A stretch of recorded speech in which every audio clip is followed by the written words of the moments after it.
Yes, good evening and welcome back to the Seasiders pod. It's May the 7th, and after a decent week for the Seasiders, we secured the playoff spot, and it's been a really successful week. So we're going to start the show with a little video brought to you by my technical wizard, that is John. What button do I press again? The light switch for a start. I'm in Tim's borrowed. I've borrowed his crypt settings. Here we go. There we go. Full screen, you say. There we go.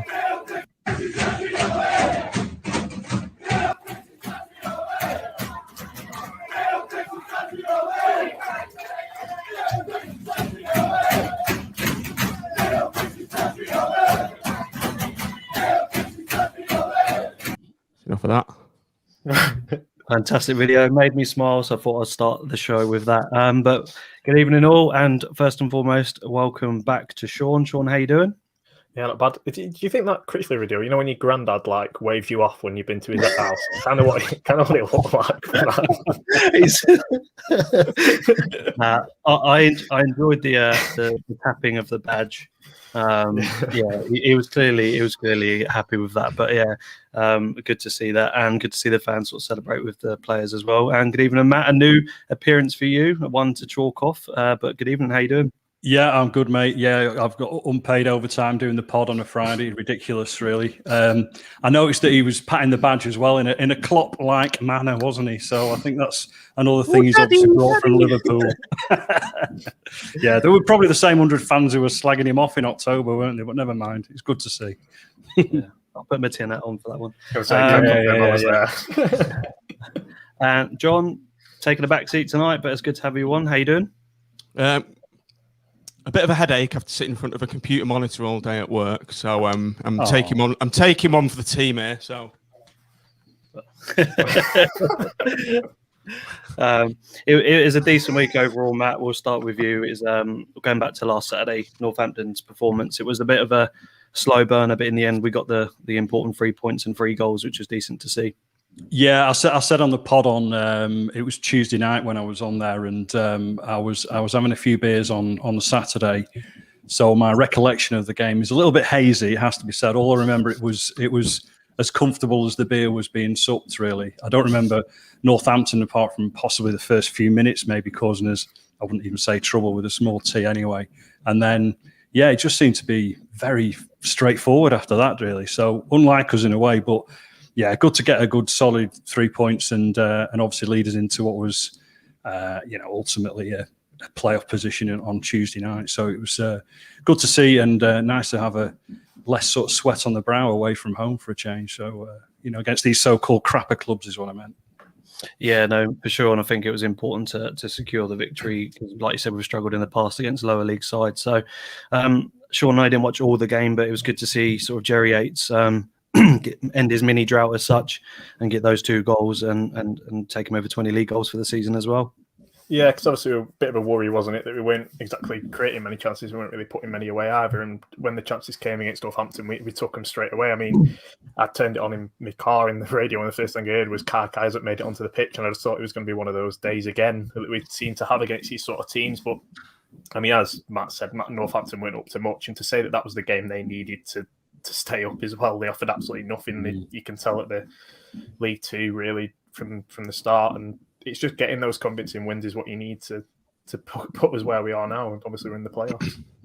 Yeah, John, it was a bit of I think Critchley alluded to the fact that although it was 3-0, it was far from comfortable before those 2 goals. What was your thoughts on the match? I can't really remember much about it. It was like similar to we won 3-0, didn't we? We're all alcoholics.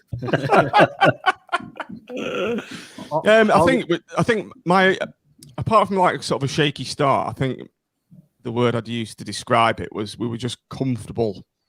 I don't think we ever looked like we were going to not win the game. And as Sean just said, then considering they needed to win and they needed to get the 3 points, I expected them to really come at us and fight and battle for the 3 points, which they didn't do. I expected a team like when we played Wimbledon, I was expecting a kind of game like that AFC Wimbledon where we were really surprised at how fast they came out of the traps and how they were in our face, high press. So I was kind of expecting all that, and it never happened.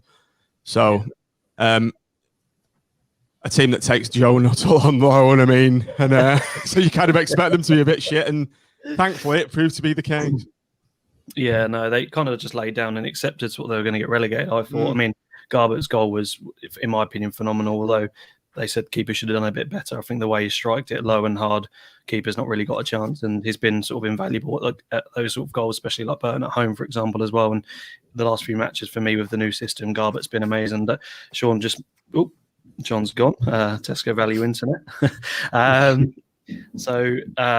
Just moving on to sort of Tuesday, more hopefully we remember a little bit more than that one. Sorry, I'm just gonna not that one. There we go. We remember a bit more about that. That was for me a really comfortable performance, and although Doncaster didn't have much to play for, and I think the Shrews Killy said on their chat that Shrewsbury were on the beach, but we still managed to lose that game. Sean, I think it was important that we played the way we did in the end, and it was quite comfortable, and it's good to see Ellis Sims score a couple of goals as well. Sorry, I mean, so it was completely cut then. the performance, really, chance creation-wise, that was the important part for us, and I think putting in a performance, obviously, even if we'd won the game 1-0, we could see from that performance that the confidence was back in the players, and these players that like Ellis Sims needed a game like that really for us. I think that was massive for him personally, because I feel like it was getting to a point where he had no trust in his own abilities, let alone everyone else's, to provide him with what he needs. And again, you say Garbutt and that system generally, that system, I mean, I was gutted when Gabriel went off at half time because he was immense in that first half. His driving runs really gave us an extra dimension, and it was that we've been so one-dimensional in terms of one side of the pitch, and it's been quite laboured in the build-up play. When you've got Garbutt and Gabriel both bombing down the wings, it's that unpredictability and that ability to stretch the play that has really helped. And obviously Turton stepped up as well when he's needed to at right back. I thought he was good in centre mid as well in midweek. But I just think Gabriel offers that something extra on that wing, and that I feel like getting him back for the playoffs will be massive. But that general system just seems to be working really well because it gives us that extra body in the midfield, and it gives us that faith that we can play in tight areas and still find the out ball to take it into the final third, which is something we struggled with, obviously, in the recent home games that we lost. Yeah, like you say, it was decent to see that extra body in midfield, because there was games like Rochdale and Shrewsbury where, although, like Matt alluded to, we've struggled against them and they're on the lower side of the league, and we struggled to play against them. And the run we were on at the time, we expected to sort of perform well in that game, but it just shows you what the extra body man in midfield. And I think Gareth's just alluded to the fact that Chris Maxwell has got the Golden Glove. I just wanted to firstly shout out a player you just mentioned, and I'll come to you, Matt. Ollie Turton, for me, is someone that I was screaming for Gabriel to start, and like Sean's has alluded to, he offers so much more, in my opinion, going in attack, but his game is improved immensely, and he's bombing forward down the wing. I say Ollie Turton bombing forward, but his attacking prowess has got a lot better over the past few weeks, and it's improved under Critchley. What's your thoughts on him? You're right, Sean? Yeah. Sorry, it's just because I've just obviously today in the WhatsApp chat, I've said that I don't think Turton will be able to step up to championship level. I've been hounded for it, so no doubt that as I said, I want him to and rightly so. Arse, really. Rightly so. I just think, like I said, Gabriel's got another dimension to his play, and I think, like, when you look at the level above this, you have to ask so much more of your wing backs.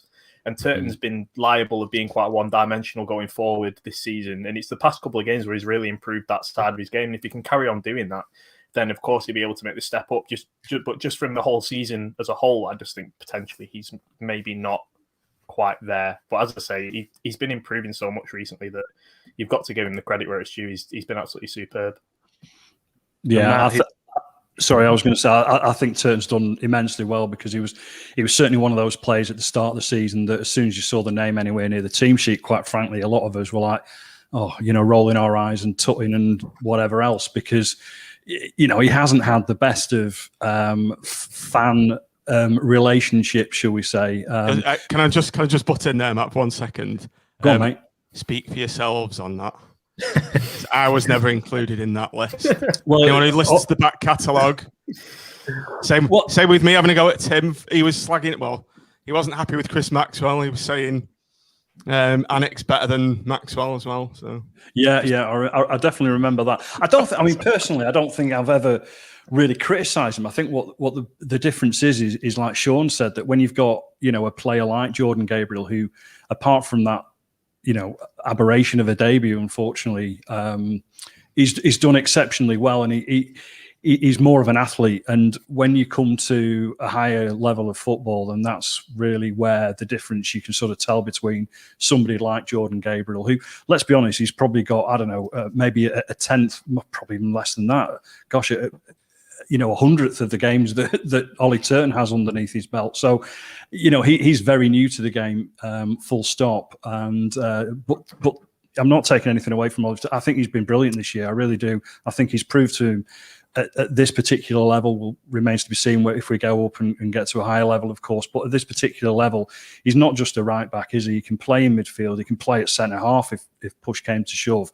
And, you know, for a manager like Critchley or anybody else that has him as a player in the future, it's going to be invaluable for him, because they know that they've got, you know, potentially three positions filled for the price of one. So, you know, he's worth his salt, definitely. And I just think he's done really, really well this year. I don't know what his contract position is. I think he's probably got another one. Sean, you might know more than me on this sort of thing.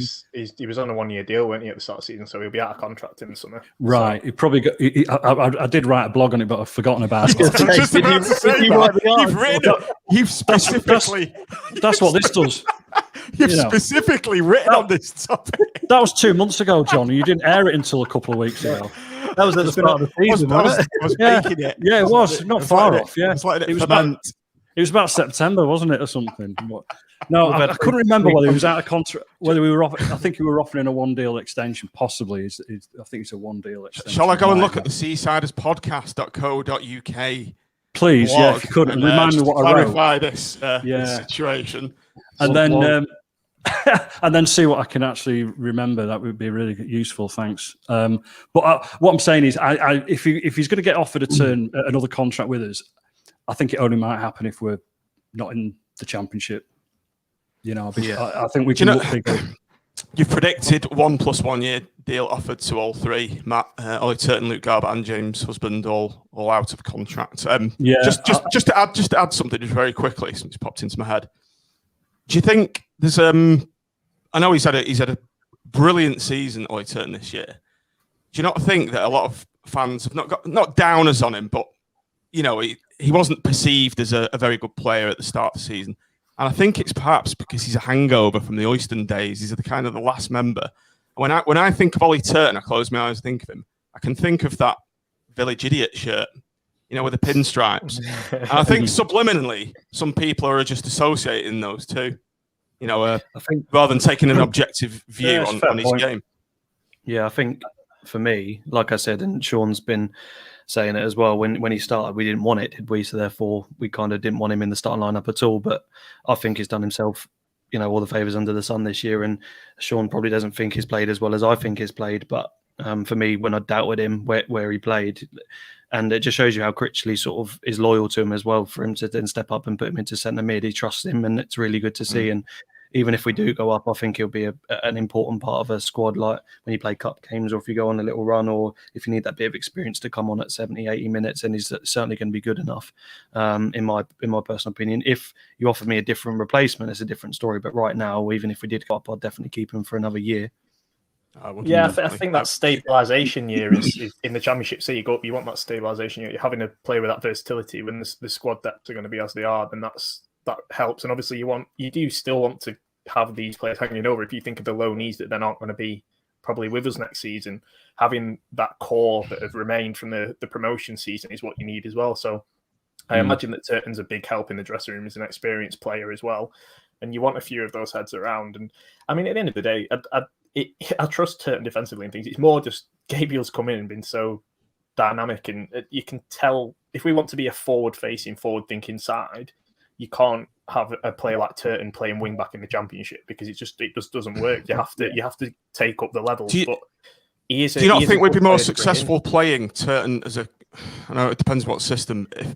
I think Gabriel's a more attacking player than a defender. For me, he's a bit suspect at defence.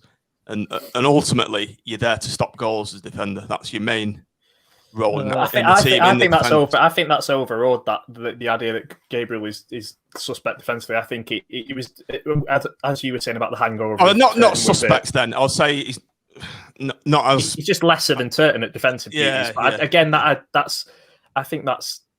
It depends what you define. I take defensive game now in the modern era as more about your positional sense and your recovery pace and things like that, and being able to bombard forward and quickly recover into your positions, and being able to have the sense to be a step ahead of that. And I think Turton's very good at the standard legacy defending, if you want to call it that, like the legacy fans. Don't use that word. It's like... Hang on a minute, Matt. I think he's going to call us legacy fans in a minute. Yeah, I was thinking might do. Us of a certain vintage.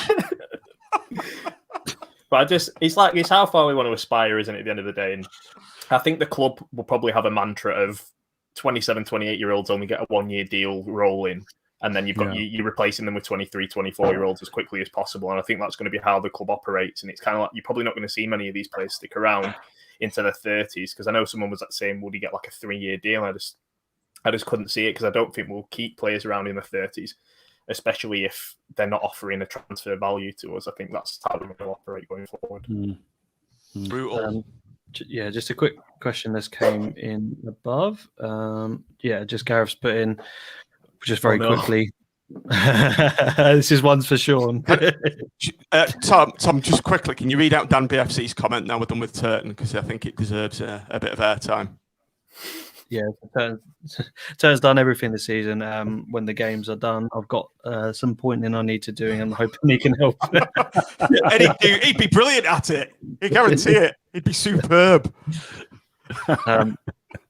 Reece Thornley, probably not in the Championship. You'd replace him with a lot better if we went up. And to be fair to him, he's been excellent in the last few weeks, and we went on that mini run with him, didn't we, Matt? And he won the Player of the Month, and although he's made a couple of mistakes which has cost us goals, he's probably also saved us a lot of points at the back as well.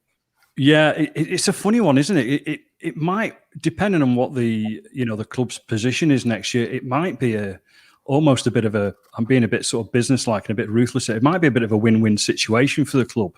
They might want to get another, well, they probably will need to get another centre half, obviously with Ballard going back to Arsenal. And I very much doubt, well, we may have an outside chance of getting him in the Championship, but I'm sure there's bigger clubs and places he may want to go to, perhaps. But he's put himself in the shop window massively, hasn't he? And it could be that we actually, bizarrely, might actually be able to offload him, in potentially getting somebody else in. But in saying that, you look at him now in recent weeks, and you just think he's another player that you could be quite happy if you kept hold of, and maybe, because he did come from Sheff Wednesday, obviously a Championship club at the time. I say at the time because I'm hoping to go down on the weekend. And it just might be the fact that he just needed a bit of a kick up his arse or whatever to put in the effectively the performances he had. So yeah, I think he is under contract, I'm sure. But like I say, if we can get a fee for him, then you just never know how these things happen. He's only young as well, isn't he? So maybe maybe he fits the model. Mm-hmm. Yeah. And just move it there. I won't go to Sean. You can say sorry at the end of the season if we go up.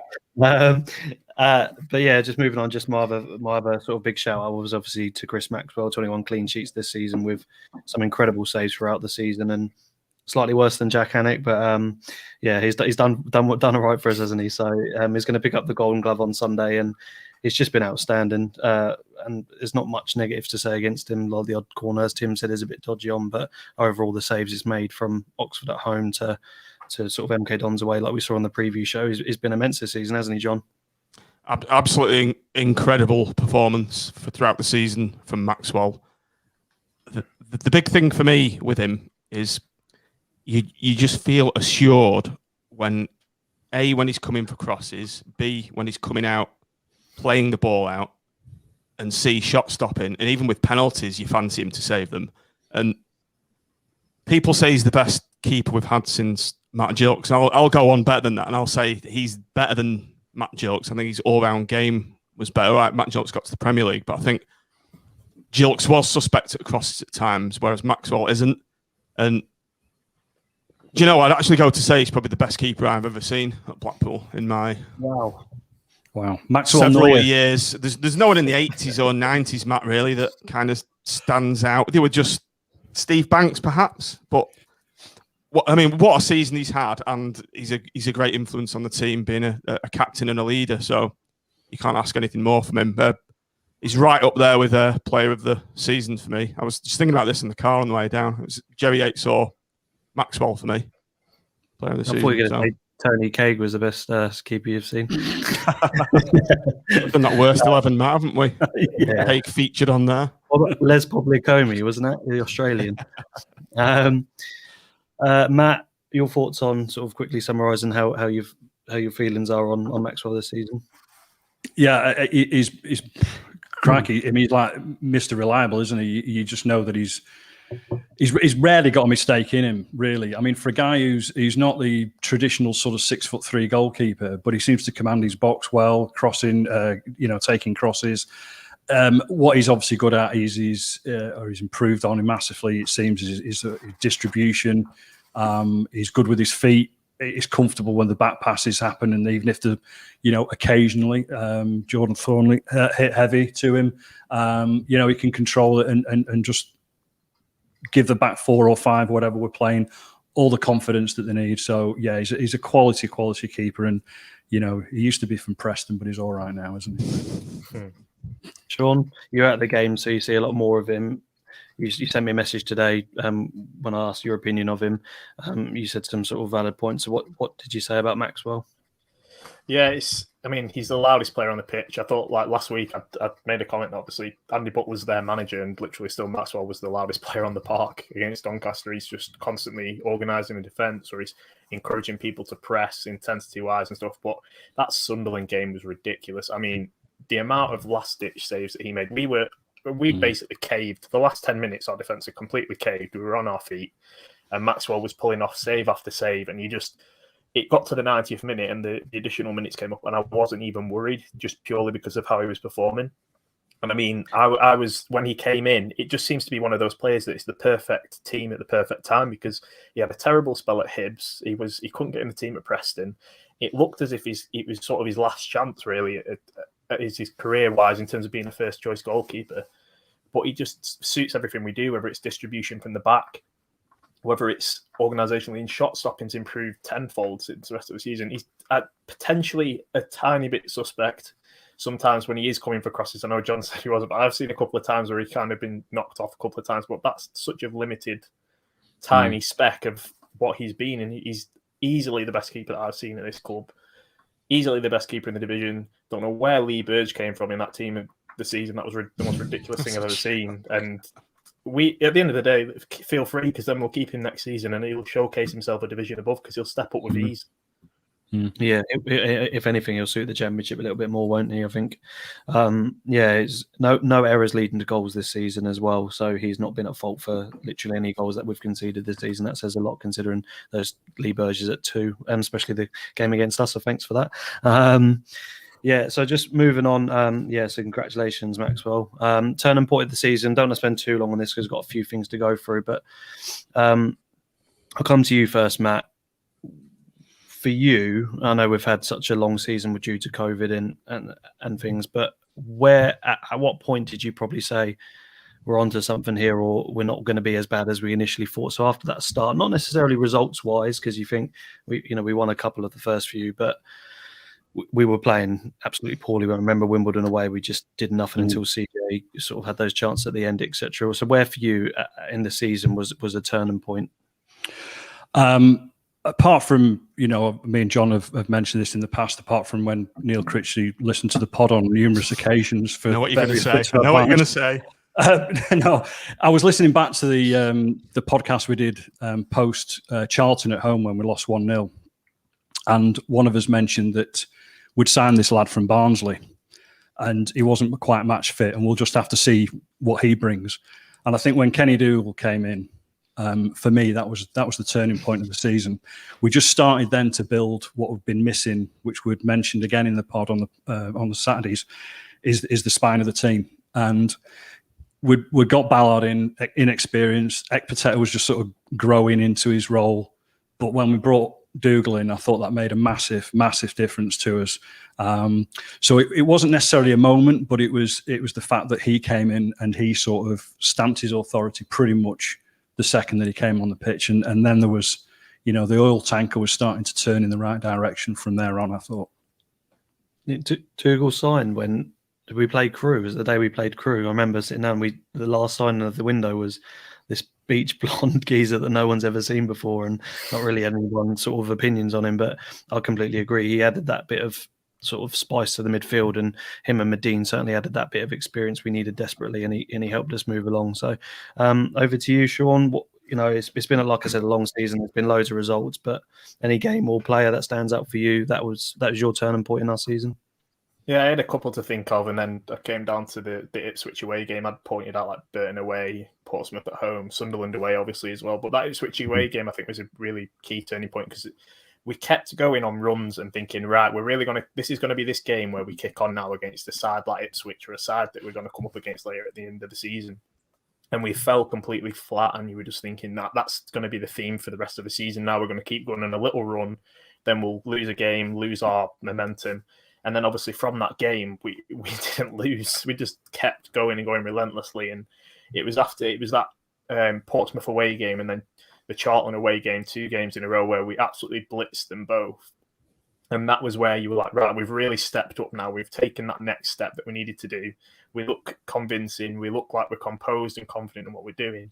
And from there, we haven't really looked back. Obviously, we've had little wobbles, but obviously we've been able to react now. We weren't able to react before, and now since that Ipswich game, whenever a little test is coming our way, we've reacted really well and bounced on from that. And that for me was where I sort of went, this is it. This is the team that's gonna go to the Championship, and I still believe that now. Yeah, I think there's. Sorry, Tom. I'll just say I think there's not just like one turning point. There are, an accumulation, I guess. And we mentioned Medine and Ballard and Dougal obviously being sort of like the spine. I did actually write down the Ipswich game as well, Sean. Interestingly, Jerry Yates scoring his first goal away from Burton. Confidence is what a striker needs, isn't it? And to score that goal and then go on the run that he did was incredible. And to go back to what Sean just said, I wrote down just general resilience, because there were so many games post that Ipswich where we didn't play well, but we got results, and everyone was moaning about the type of football. It wasn't 4-0 every week and all that sort of stuff, but we were grinding out those 1-0 away wins, and we were umming and ahhing about the home form because we'd drawn too many. And you can pick holes in everything, but this there's something about this squad, isn't there? I think there really is. I think after the Doncaster game, you saw the connection that maybe the players didn't realise that we had with the fans, but it felt like just watching those videos, they're a squad we've played with for years, and even the awkward Critchley coming out and Yates being a bit of a psychopath running into the crowd like he was drunk, but it was just amazing to see. It brought a smile to, sort of on Tuesday. I just kept watching those videos back, and like you say, it just seems to be that little feeling inside about this squad and the players within it. So for me, I think although we went on that run where we didn't lose, we drew a few, we won, but for me it was that Oxford game as well, Oxford away. I think that was one of our best performances of the season. We were a bit worried about the performance and the manner we won, and just the fitness on the pitch and the closing down in the last minutes and stuff. I think for me that was a turning point. But yeah, John, do you have any sort of moments in the season where you thought, this is gonna? Yeah, I've just noted down 3 kind of key things that changed the season for me. Firstly was the adoption of this 4-4-2 formation, which combined with the kind of reintroduction of Gary Medine, that got us, most importantly, competing in games, even though it was a kind of a temporary fix, because we just weren't in games at all playing this 4-3-3. The first 10 games, we weren't in games. We looked like we were going down, and something had to change. So the introduction of this 4-4-2 with Medine in made us weirdly look like a solid unit, and we were creating a hell of a lot more chances in this 4-4-2. So I've put that, and I've put Gary Medine. And also a key thing for me was the introduction of Colin Calderwood. Was it a coincidence that we changed that formation when he arrived, and results changed when he arrived? So I just think he was the kind of what's the word? Catalyst. The yin to Critchley's yang. I think Critchley was trying to be too much of a purist, whereas I think we all know, those of a certain vintage anyway, know that you have to be pragmatic in this division to be successful in it and get out of it. And I think Calderwood's brought that to complement Critchley's skill set perfectly, really. And also beating Peterborough away 2-1 with a last-minute Medine winner. That was a real statement to the league, and I think that was a marker in the ground that, you know, we're here now. We've turned the corner. Yeah, good shout. Yeah, really good shout. And I think that graphic, and especially after beating Sunderland away as well, taking 20 points off the top 8, isn't it? If we can only carry that form against Barton, we'd have probably won the league. But we are where we are, and it's been a superb season. Thanks for getting all your comments in. We've had a lot of Colin Calderwood. We had Coach Critchley even comment, "Good cop, bad cop" with me. Gareth put the Viking. I think he's been unreal, and I think I did a bit of research the other day because someone said, what was our win record with Gretason, and we only lost one, and that was that horrible Doncaster game. He's an immense. I think it's Tom. It's the spine. It's the spine. The fact that we didn't have a spine in this team, and the two centre halves, and as Matt said, Dougal coming in and Ward sticking in the central midfield as well. So it gave us that spine that we were severely lacking. Medine as well. Yeah, completely agree. Moving on to Sunday's opponents, Bristol Rovers. It's an awkward one because we feel on cloud 9 because we've secured the playoffs, but it's a really important game for me, Sean. We need to win. I know. Let's face it, they're a poor side. They're bottom for a reason, but it's one of those games which you don't kind of look forward to, just based on that we could sort of drop down, or we could be playing the away leg. Away from home in the first leg at home. I don't know really, you've got to beat anyone to win the playoffs. But what's your thoughts on the opponents and Sunday's game? Yeah, I think first of all the playoff thing. I think I want the second leg at home for the fans more than anything else. If it was any other season, I don't think I'd be as bothered as I am now, because I think we've got the capability home and away. Our records are pretty much identical home and away at this point in terms of points picked up. So I don't think it really affects us as much as it does to other teams. But to have the fans obviously in the second leg would be massive if that's able to happen. And I think Sunday's game is, Bristol Rovers have offered nothing. Again, like we've said, obviously, I feel like there's a middle ground between these crap teams almost. There's the ones that will actually give you a half decent game. You look at Wimbledon, have newly improved under Mark Robinson, and they look like they're going to be a great side next year in terms of the way they're playing. You look at Shrewsbury, who are an effective side, but then you look at the likes of Northampton and obviously Doncaster fell off a cliff, and then you look at Bristol Rovers and you just think it's inevitable, really, that if we just play our game, play at the right pace that we have been the last couple of games, then we're going to probably win 2-3-0, because they look like they're defeated. They look like they really can't be bothered with this season. I'm not going to make that. I'm just saying it might happen. It might happen. It might. Okay. It might. But, I mean, Joey Barton came in and instantly just threw his captain under the bus, and he's just had no. But he thought that was going to work, like toughening them up, thinking it's like the 1990s still. And they just look like they want this season to end as quickly as possible, and I don't think they're really going to put up much of a fight on Sunday. Yeah, I completely agree, Matt. They 10 wins, 8 draws, but 27 losses. That's second in the league. Just less than Swindon, but they're still bottom. Have drawn, obviously Swindon drawn a few more games.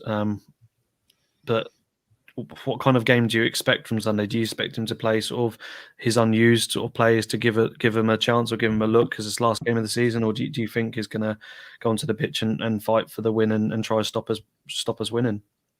I'm sure from Joey Barton's perspective, he'll be as professional as possible, won't he? And he'll obviously want to come and just throw a spanner in our works, particularly being an ex-Fleetwood manager.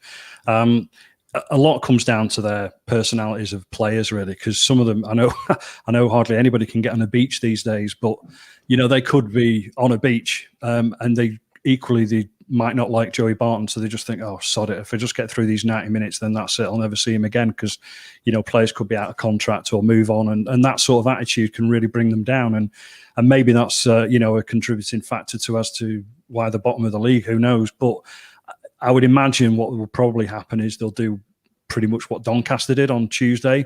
They'll have a 10 or 15 minute go at us, and if they don't get through us, I think they'll sort of roll over a bit. I can't imagine they'll have fight in them for 90 minutes. So, I mean, that would be our ideal scenario, that they just, give it a go, we keep them out, and then we just steamroll after that. But yeah, it's a difficult one, because as many that might be out of contract, there might be others that are actually playing for the livelihoods. So it's a difficult one, isn't it? But I just sort of see it going a similar way to Tuesday myself. Yeah, let's fingers crossed. So Steve commented, Joey said they haven't trained until today. I'm not sure I believe him. Dan's just put, I'd rather be away in both legs. Is a good shout, Dan. I think Rovers are doing just enough to keep professional. They've not been getting hammerings when you look at their results. Yeah, I agree with that. They haven't conceded too many goals. They've conceded a lot this season, 69. But recently, when they lose, it's by the odd goal, and that's why I think we need to be on top of our game. Sean, they got a few half decent players this year. They've got obviously Leahy, Hanlon, and Nicholson. Leahy's on 10 goals, Hanlon's on 8, Nicholson's on 7. It's not goals potentially that have kept them down this season. It's just the fact that they can't defend, and they haven't clearly won enough games, but they haven't defended or sort of kept hold of leads this season, and ultimately they've paid the price. Yeah, obviously Leahy's been playing left back, hasn't he, recently as well? I think he's generally a left back, and he's their top scorer. So I think, I don't know what you can make of that. I mean, Garbutt's come up with a few goals for us, so perhaps he's just a full wing back. I mean, you look at Jack Baldwin at centre half, same Westbrook in midfield. These are players that have been in and around this league and done good things. And then you think of Otstimer as well. I mean, he's almost fallen off a cliff since Walsall, where he had championship interest. It looked like he was going to kick on, and he just hasn't. They have got these decent players in there, but at the end of the day, we know more than most in terms of, you can have all the individuals in the world, but if you're not clicking as a unit, it doesn't work, and they're just not clicking as a unit. And I think Barton, I mean, if he's saying anything like that, he's playing mind games in the press when he's already relegated. I mean, that's the most pathetic thing I've ever heard, to be quite honest. But it's like when he said Grayson knew his team, isn't it? Oh no, it's tragic, really. But you look at the organisation. Barton is a decent manager in terms of getting the basics right and wanting to play a fundamental style of play. But it's when it's like a mid-game and he needs to make a change or adapt something, he gets caught up in it so much that he just forgets about that side of management. And it's like every time we played them when he was Fleetwood manager, he set up well initially, and they set up in a decent system, and the way they wanted to play was okay. But then mid-game, we'd adapt something. Even under Grayson, we'd adapt, and they wouldn't be able to counter us because he's so caught up in this occasion, and he's all about like fight and passion and all these stupid buzzwords rather than focusing on his actual job, where there was certain changes and tweaks that he could make to the system to make them more compact. He just, like someone's just said there, is too emotional, and he gets too emotional in games, and that's what lets him down, because fundamentally he does have decent ideas when it comes to football, but his personality takes over it, and it ruins it for him. Just like his playing days, wasn't it? Yeah, exactly. It's a good shout. And I think when I started taking sort of an interest when he took over, like looking at it for the third tier, I think the first 5-6 games, I know he won one or drew a couple, like wasn't the worst in the world in terms of that, but he took over just before they were outside of the relegation zone, but every single match. And I think the Swindon game he had right to moan, but it was either the players' fault, the ref's fault, a decision that went against him. He didn't actually take any responsibility for his own sort of tactics and actions. And I think they'll do the business in League Two, providing they sign right, and I think they're doing their business early doors. But it's a game we should win with the way we're playing and to secure that third place. Yeah, totally agree, mate. Totally agree. Moving on, Sean, you've got a little segment. You've stepped up to the plate. Sean's corner. Sean's corner. Sean's creation with Sean. Sean's Find something on Partridge. Simon. He's an hour lottery ball number out. But yeah, you wanted to talk about chance creation, because I know me and you were having a chat, and since you mentioned, I think about 10 weeks ago, I got into it a little bit in terms of goal expectancy, and it's been a bit down recently, hasn't it? Yeah, I mean, everyone slagged me off for looking at dots and lines every 5 minutes, but it's before like the last 2 games, we were not creating much at all, and obviously we were worried that we weren't taking chances, but there weren't chances to take in the first place. We were creating 0.79, 0.42 at Sunderland. That's minimal figures. You're talking 2 chances there at Sunderland, and obviously Karkar's effort was a one-off, And if that hadn't that special moment hadn't happened, then ultimately we wouldn't have been able to get something out of that game. So you were relying on individual moments recently, but then obviously Northampton and Doncaster have created 2.29 and 2.6. We're creating a hell of a lot of chances now. And albeit obviously it's against lesser sides than Sunderland and that, but I feel like we've finally got to grips of this three at the back formation, having that extra man in midfield. We were talking about it when we lost the 2 games at home on the bounce, and it was how passive we were, and we were quite static in passing, and we weren't taking the risks in midfield because we almost didn't have confidence in ourselves to play through the press, and felt like we were going to get caught out because we were overloaded in midfield. The opposition always overloaded the midfield, and then we were always a man down in that regard. Whereas now we've got that extra option to play the pass, to play through the middle, because as much as we can play out wide, when Garbutt's delivery wasn't up to scratch like it was in that run where we lost those 2 games, then you're kind of stuck with having to try and force the same things on and off. But it's that extra man in midfield changes everything basically, and no matter who you've got in there, it's always going to be an added bonus. And there's a lot less of a reliance on individual quality in the 2 games that we've just played than there has been in the past probably 8 or 10 weeks or so. Yeah, and it's come at the right time, hasn't it, Matt? I think I was speaking to Drummer Hoggy on Twitter the other day just about should against Northampton we not start Yates and we play Sims in behind, because those 2 really haven't played off each other like Medine, like John was alluded to, Medine and Yates did.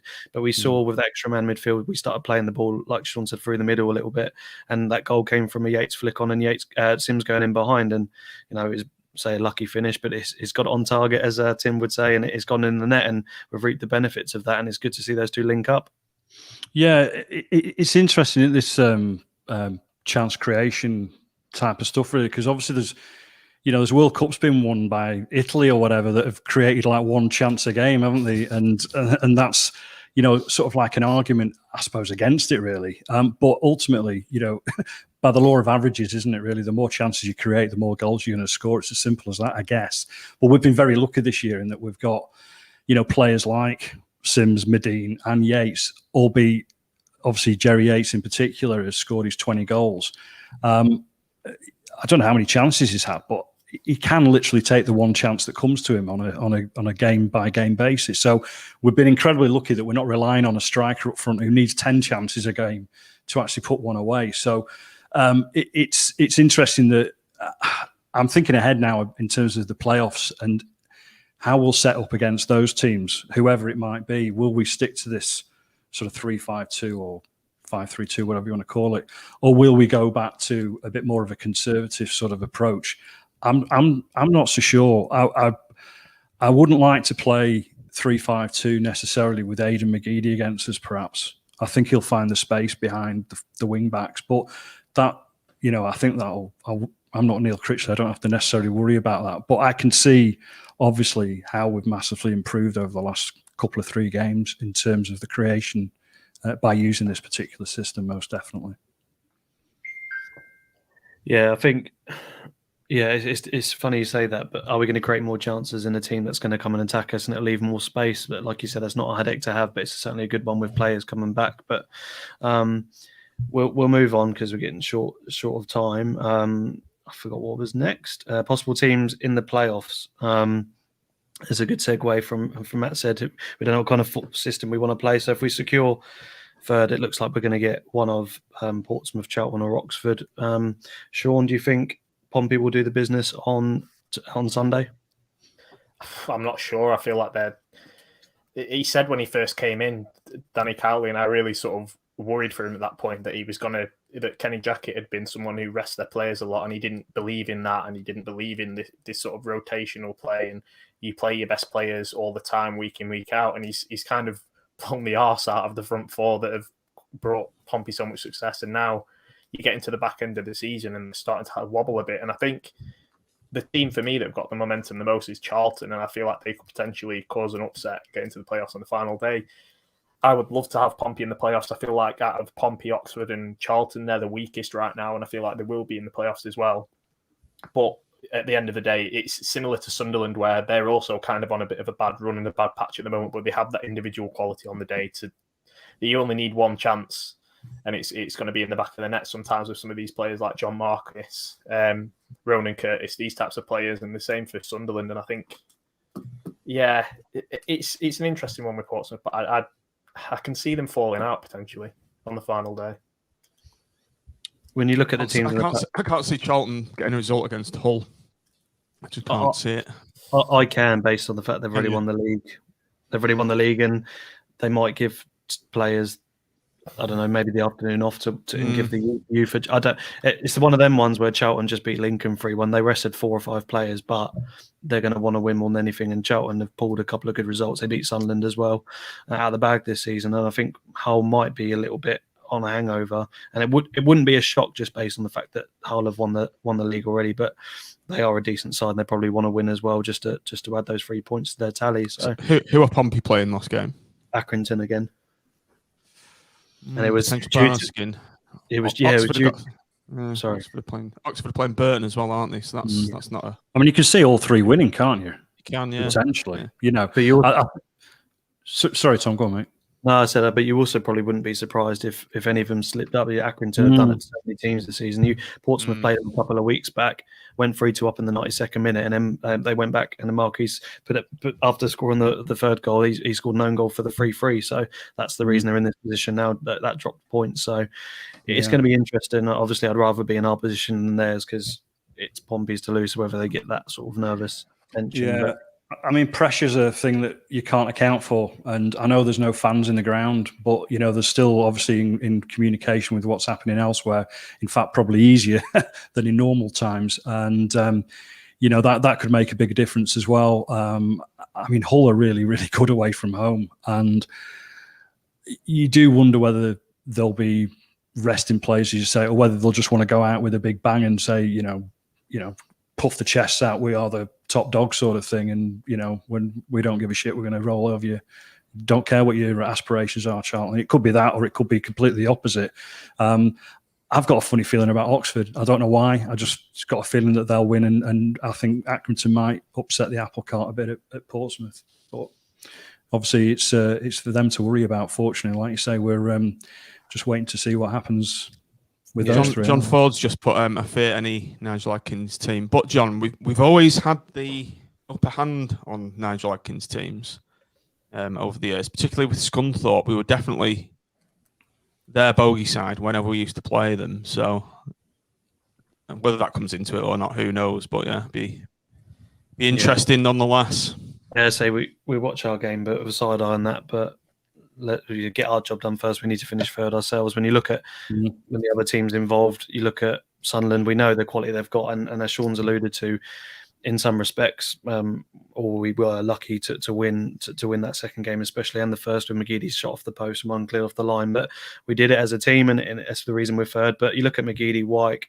It surprised me the other day, and I don't know why, but I haven't looked at their goal scorers for a while. But McGeady's obviously got 14 assists this season. White's got 25 goals, but after that, Ledbitter's next with 7. It's a similar pattern to Blackpool, isn't it, Sean? So Ledbitter being a midfielder and sort of experienced one at that, and for White to carry them through where they are now, if he's not playing, because it potentially will be Stewart, won't it? Because the Sunderland fans saying he might not be fit. I don't know what your thoughts is. I'm probably a bit more scared than Stewart than I am White. It's similar to Peterborough for me. You sort of shut down Clark Harris like we did quite easily in those games, and they struggled to find the next out ball. And it was the same with Sunderland. We kept White quiet, and we kept the delivery in the wide areas quiet, and they didn't really have anywhere to go going forward until obviously the last 10 minutes. But I think that was more fatigue than everything else on our part. In terms of like the other teams, I think the reason that I think Charlton, the one that I don't want, is just because it's the unknown. Because we know we've come up against these teams and we know what to expect. We don't know what to expect from this team, how we react to a team of under Nigel Adkins with Charlton. Obviously, we absolutely battered them away from home under Bowyer, but that was a completely different side to the one that we'd face now. But I think, as you were saying with them different partnerships, I think it's Lincoln is still, for me, the strongest team in the playoffs right now. Although they've had this wobble, it'll be interesting to see on the final day how they play. Obviously, after that the Peterborough collapse that they had, then they obviously went and lost to Charlton quite convincingly. So if they then go and lose again on the final day of the season or drop points, as I expect Portsmouth to do against Accrington, because Accrington have picked up a lot of draws against bigger sides recently, then we're going in with the best momentum out of all the teams in the playoffs. I mean, John Coleman will want his Accrington team to finish on as high as possible plane, and I just feel that that's what he'll get from them. I think they play for him. I think there's no doubt about that. Yeah, definitely. So I think they'll I think they'll upset a lot of Pompey fans, unfortunately for them on Sunday. Just one more quick point. Cast your minds back to when we played Lincoln away. We dominated them in the first 60 minutes of that game, and if we can play that brand of football and that style of football against them, we shouldn't have any problems, because we were head and shoulders the better team that day. Yeah. I think that's a game which really still annoys me a little bit like the Doncaster one as well. It was another turning point, wasn't it, Tom? Yeah, it sent us on that downward spiral down there. If you had a bad run, if you think about at 2-0, we had the ball in the box probably 6 or 7 times, but it should have ended up in the net, and we were punished ultimately. 2 good finishes, but one good finish, the second goal, and a bit mistake by Maxwell with the cross. He palmed it into his path, didn't he? But the only thing that concerns me is they didn't have Grant. They didn't have a few players that are back now, and Grant's got 14 goals and 11 assists this season, and he's their pivotal point, and he's gonna. He scored again his first game back, and he's scored since as well. But he played a half against Charlton, I think it was. Like Sean said, it'd be interesting to see, despite it, and like you said, John, despite having those players, if they do slip up again tomorrow, it's not a winning free. They potentially, if something does go wrong early doors in the playoffs, they could sort of wobble a bit. But they're a strong side, and for me, the ones that I think you should look out for other than ourselves. But we're moving on. We're coming up to the hour mark. We're going to do a little segment as we usually do. So played for both. So Matt, we'll start with you. You got any memories of Bristol Rovers players that have also played for Blackpool? The immediate one that I didn't know we were going to do this. So the immediate one that springs to mind is Richard Walker. He of the 30-yard header, and I think the only other one that springs to mind is it Steve Elliott or Stuart Elliott, who's centre half? Steve Elliott, I think. I'm going back a wee bit, possibly. I think he was built like an outhouse, is all I remember. I think we might have only had him on loan anyway. But yeah, Richard Walker, anyway, that's the definite one for you. Telford is more of a recent one. I've got quite a tenuous one. Not a player, but Ian Holloway, the way he managed us. But he was a big Bristol Rovers player, wasn't he? So not played for both, but a man synonymous with great success at Blackpool Football Club. The grass is going well this year, have you know?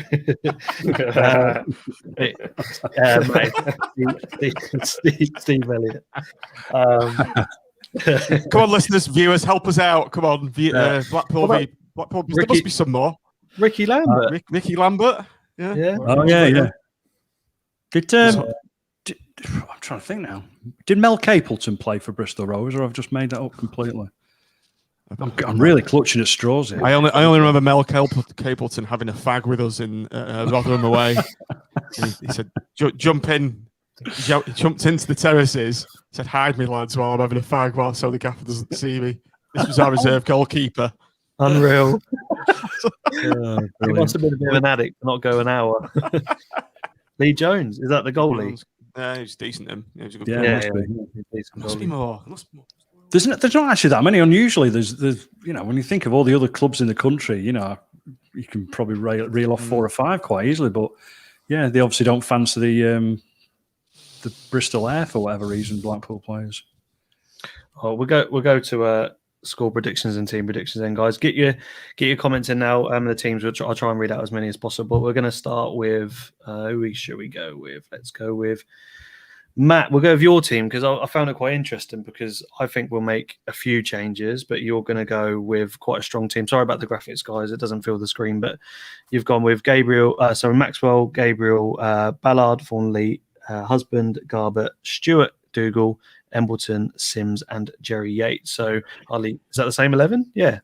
Yeah, almost. I think Stewart, sorry, yeah. Stewart's in for Turton, isn't he, from Tuesday? And then I think what time did I send that, Tom? About 1 o'clock this afternoon, and I've changed my mind about 20 times since. But I think it's important that we win the game first, and then we can take players off rather than, maybe chase a game with 20 minutes to go, because I'm sure we'll still want to win the game. But equally, I could see Ballard dropping out and Marvin starting, for example. I can see Dougal coming out and maybe Anderson getting 60 minutes and swapping it the other way around. So, it really depends on obviously what Critchley's thoughts are, how fit the players are, whether Kai and Ward are able to get back into the squad and get some more minutes under the belt. But what we've got 9-10 days or whatever before the semi-final game. So it could be anything. But I just think that he'll go for quite a strong starting 11, and obviously try and win the game and then withdraw certain players, hence particularly why he'll probably start with the two lads up front. And Coach Critchley's given us his team already, so we don't need to predict anymore. So he's got Maxi, Gabriel, Marv, Husband, Mitchell, Stewart, Turton, Keshi, Sims, Holmes, and a 3-5-2. Yeah, that's a decent start. A lot of your comments coming in. Thanks for getting them in. Holmes should start. Holmes coming at half time. I think he should be given much more minutes. I do agree with that. Just going back to played for both. Bob Harris. No, didn't know that. No, not happening. Barely played for us as well. Bob Harris. Oh, he was quality. I don't know why he got such a kind of a. I did like that song. I did like that song. That was literally that song. That's what gave him the cult status. Bob Harris. Steve's gone for Maxi, Gabriel, Garbett, Ballard, Ekpate, Fernley, Kenny, Stewart, Keshi, Jerry. And Sean, you've gone for Maxwell, Ballard, Thornley, Marvs, Dougal, Stewart, Gabriel, Mitchell, Keshi. I think that's Sims and Holmes, isn't it? So no, we've hidden Sims. We're just playing 10. Just done one quick, Tom. There you go. Do you want to stick mine on? That's right. Yeah. And you can actually read mine. You gone with Anderson? Damn right. No, not Anderson. What Anderson? That should have been. Yeah, it is. Yeah, sorry. Yeah. Yeah, Keshi Anderson. Keshi, yes, Keshi, yeah. Dougal, Stewart. I'm playing Holmes. What can you remember his name? Damn right, he's playing Sean. Damn right. I'll go back to Sean's. Sean, what thoughts? You think Holmes is finally going to get a start? You've put him in for the last 3 games, so you think it's going to start Sunday? Sorry. I mean, Critchley alluded to it in his pre-match press conferences that he's probably going to make changes. The most important one, as Josh has just said, is Keshi for me. Start Keshi because how lively and how he literally looked like he'd never been away. He was so classy on the ball. His first touch was absolutely impeccable. I've never been really Embleton's greatest fan. I feel like Keshi adds that extra dimension to the play that he can't quite offer. And I think if we're going to be successful in the playoffs, having Anderson with his link up with Yates and Sims, I think that really worked in the second half. I think that'd be really important, especially for Sims to go forward. We can't drop Sims after that performance because all his confidence will be gone. And you need to keep that momentum. He's finally had a really good game in a Blackpool shirt, and you need to just keep that going. Who else today having? I'd put Ekpate in because Ekpate needs a game. He needs minutes before the playoffs because he is one of, if not our best defender. Obviously, that partnership with Gretason and Ekpate, if fully fit, I would have played them too because that was what got us that relentless run. It was that 9-game spell where they played together and they're impeccable. Stewart obviously get his start because of his 15 minutes where the referee was dying to send him off. And gave Garbett a rest as well. Yeah, exactly. Give Garbett a rest as well, obviously, because, again, just fresh for the playoffs. And Jerry needs a rest because he's needed a rest for about 17 million years. And hopefully he'll finally get one. No, I think your point about Keshi linking up with Sims, I think you saw that Tuesday, but it might make Sims that better player. Like when we saw Yates come alive with Medine, like you said, those two moving off that sort of cam position when he came on was really exciting to see, and we created a lot more chances when he was on the pitch. And I swear Embleton by the end was missing chances from 3 yards out just so he don't finish. He was. I'll just put the reason why I put Embleton in was that it sounds really cruel, this, but if you want a player to get injured, it's probably going to be Embleton because he may well miss the playoffs anyway. We're not quite sure of his contract position, are we? So he can't. I think he can't obviously play against Holland, but he can. He is with us, but they might recall him. They've said that. Yeah, I think he's played his last game for us. Then I think I still think he might start on Sunday just because of that reason. Yeah, I do. Yeah. I just wouldn't. I wouldn't play him. I think my head said initially before Keshi sort of came on in that game that he's going to play up until the playoffs. But now Keshi like Sean said and Josh said in the chat, he needs minutes, and imagine him going in with that little bit more match fitness, whether he can last a whole. But even if he has half and Embleton comes on, I don't know. But we'll see what happens. Still got Mitchell hasn't played a game for a while, and like Sean said, we'll make changes for sure. I just hope we see sort of Jerry get a rest, because I think it would be silly. I think we've got enough quality to beat the bottom side without Yates playing. So what about not just resting, protecting players? Well, yes, exactly that. I've put not drop Maxwell. I'd say take him out the side just in case he picks up an injury, because if he did, that'd be an absolute nightmare. Same with Jerry. So I think we have Stuart Moore, John. We have Stuart Moore to save the day in the playoffs. Finest man. I don't even know the name of our reserve keeper. Hence, I just put reserve keeper. The Wojciech is with us as well. He hasn't played a game since he dropped that clanger, has he? That's Stuart Moore, isn't it? So whether he starts or not, I don't know. But I mean, he might just play Maxwell just because he's our captain. She's on the team sheet, but he's got golden gloves to wear, surely. Let's hope he gets injured. We don't want him back. It's a Sunderland fan. I'm glad Phil was not on, because apparently he's only had one good half. But for me, Embleton, like I said, he's had quite a few decent matches, especially Oxford when him and Kai worked. Burton when he came on. For me, he's had some decent games, but in the opposite side today, it's been appalling the last few matches. So, yeah, Josh Ballard needs a rest too. Yeah, like you'd start Marvs and get Ballard in for the playoffs as well for me. And Marvs is, like Sean said, needs the minutes as well. But I think we'll end on our score predictions. John, we'll start with you. What's your thoughts going into Sunday's match? There are going to be quite a few changes. I think probably 3, 4, 5, perhaps. But I think we've got so much quality throughout the squad that I don't think it's going to make a massive difference. This has proven to be the case over the past, 2-3 months. We've chopped and changed, but we've got results and we've played some decent football as well. So I think that's going to be the case, and I think we're going to win. It's not going to be a rout, but I think we're going to win 2-1. And Brad Holmes is going to score his first ever goal for the Seasiders. Great. Love that. Love to see it as well. We're comment coming in from Ray. Jerry hat-trick, so you've got him starting, unless he's going to come on at half-time and it's 0-0. Phil's gone with 4-0, no goal scorers. Gareth, Fornelly and Turton. Is that just to wind Sean up there, Gareth? I'd love Put a bet on that, mate. I would. Go on, Gareth. Good laugh. Could you imagine? Good laugh. Sean's got a written apology at the end of the season, especially if actually. Jordan is going to buy a shirt that says Fornelly sorry on the back. I might get him a Turton shirt from the club shop as well. Max, but rested players will be Yates, Dougal, Ballard for me. Yeah, it's a good shout. Josh is coming with Maxwell, Gabriel, Marv, Fornelly, Husband, Garbett, Stewart, Keshi Sims. Dan, Turton, start up front. 2-0. Another 2-0 home win. Sorry, Sean. Don't be sorry. Oh, John's come in. The elusive Bears hat-trick. It would be renamed to Happy Sundays, wouldn't it? Matt, your prediction for Sunday? Yeah, I said it would be similar to Doncaster in terms of the game, so I might as well have the same scoreline as well. So I think I'll go for a 2-0. And in terms of scorers, I'm not. Let's go for Gabriel Brace. Okay. No idea why. Come to you in a second, Sean. Amex, really good point. Knowing Critch, he'll make 6 changes and we'll look like Brazil winning 7-0 and therefore totally confused what we want to do in the playoffs. That'd be a good headache to have. And Sean, your prediction? I think probably 3. Let's say 3-0. I think obviously when you've not got Yates in the side, if that's what we end up going with, then you probably need a couple of extra chances to score.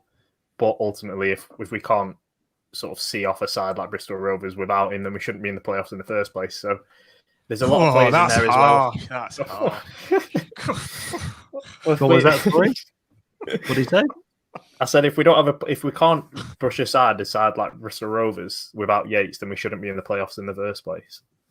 So you need it's a team game, isn't it? But you think of the players that we do bring in, say we're resting a couple of heads, and they're going to be players that are wanting a playoff place themselves. Like we can't discount the fact that they'll be right up for it. Mitchell will be right up for it, wanting to make an impression for the playoffs. And yeah, you look at the pace that could potentially be in that rotated side. I just think we'll overrun them. But yeah, I'll go 3-0. Wouldn't it be great just to be in the ground, just to give Joey Barton a bit of stick as well? So it's an unfortunate situation for us all. I'll try my best. I think, yeah, Apart from you. So I think, no, just we like the scenes we saw Tuesday, and I think providing they follow government guidelines, I think there's going to be a few more of them there on Sunday as well, just to thank the players and applaud them going into the playoffs and show them what it means as well. I think you're going down, aren't you, Sean, early doors? Yeah, I'm going to go and see what's happening. So we'll hopefully be a few numbers there. If you don't get a selfie with a Jordan Foley face mask, I don't want to see you. Patreon request: could we get a big group of Paul fans outside the ground, please, for a photo? I'm sure someone, if you're down there, guys, can make that happen. John's put a good crowd due down on Sunday. Yeah, it's going to be decent to see, and hopefully we can secure 3 points as well. I'm going to go with 2-0, and I think Keshi's going to get 2 if he starts. I think he was awesome on Tuesday, and I think he'll give the defenders a nightmare, and fingers crossed, like I said, we can get 3 points. But that's the end of today's show. I don't think there's anything more to go through, is there, John? Watch the match reaction show on Sunday. I think we're doing it at 3 p.m. I think I've put in the planner. Whether Matt's going to make that, I don't know. I haven't really looked at it yet, but yeah, I think I should be all right. I've just have plenty of time to peel my spuds and get the lamb in the oven for Sunday evening. Should be all right. But closing thoughts, please like and subscribe to the channel, listeners, viewers, if you haven't done so already. We're nearly on 1,000, as you can see through that little ticker thing there. So get everyone subscribing, and let's try and get that 1,000 up there. But yeah, thanks for having us, Tom. Well done on your first debut host. Well done. It was really enjoyed it. That's good. Thank you very much. Thanks for coming on, Matt. You're welcome. No problem, mate. Enjoyed that. It was unpaid overtime, but I enjoyed it. Thanks a lot, mate. No worries. Cheers, Sean. Yeah, no worries. I just thought I'd get an early night now because me and Sam are going on a nice little Max and Paddy road trip to Morecambe tomorrow morning, so that'll be good. Dirty pig. It actually's got a lot of meaning, that game, hasn't it? Except yeah, really good going up. Really good game. Yeah. Enjoy that, Sean. Yeah, I'm off to book the. I'm going on the internet and get family holiday now booked to the Falklands after this evening's news, so that should be interesting. Falklands. That's one of the green list countries that you can all go to. I don't think they do much booking.com in the Falklands. We'll have a look though. Right, everyone, thanks for joining us on the Seasiders podcast, and we'll see you soon on the Match Reaction Show. And up the pool! Up the pool! Up the pool!